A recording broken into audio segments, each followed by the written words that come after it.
আসসালামু আলাইকুম দাদুরা, কি খবর? কেমন আছেন? নিশ্চয়ই ভালো আছেন। আমি আছি আলহামদুলিল্লাহ, ভালো আছি দাদুরা। তেল সংকটময় এই বিশ্বে, হ্যাঁ, বাংলাদেশের অবস্থা কেমন একটু চিন্তা করে দেখেন।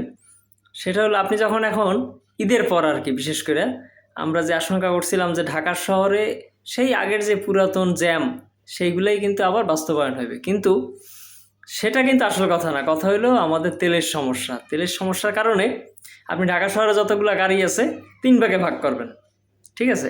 একটা ভাগ আছে কিন্তু গ্যারেজে, এরা কিন্তু ইচ্ছে করে গাড়ি বের করতেছে না, পরে বের করি, আপাতত থাক।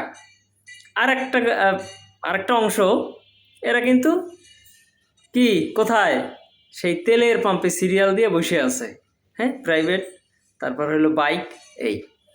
আর একটা অংশ রাস্তায় চলতেছে, এবং তাও খুব অল্প, মানে যখন প্রয়োজন হচ্ছে বের করছে, আবার প্রয়োজন সে সাথে সাথে আইসা স্টপ করে রেখে দিচ্ছে। মানে অহেতুক কিংবা বাড়তি কিংবা বাইরে ঘোরাঘুরি, এগুলো কিন্তু একেবারেই কম, নিতান্তই কম। মানে ঈদের পর ঢাকা শহরে যে জ্যাম দেখা যাইতো আগে, যেটা ছিল আর কি, সেটা মনে করছিলাম যে ঈদের পরেও হয়তো বা কন্টিনিউ থাকবে, কিন্তু একেবারেই বলতে গেলে রাস্তাটা ফাঁকা।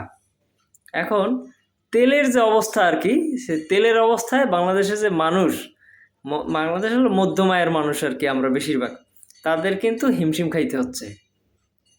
হিসাবটা কিন্তু মিলাই দেখেন। ধন্যবাদ, তাদের ভালো থাকবেন। আল্লাহ হাফেজ।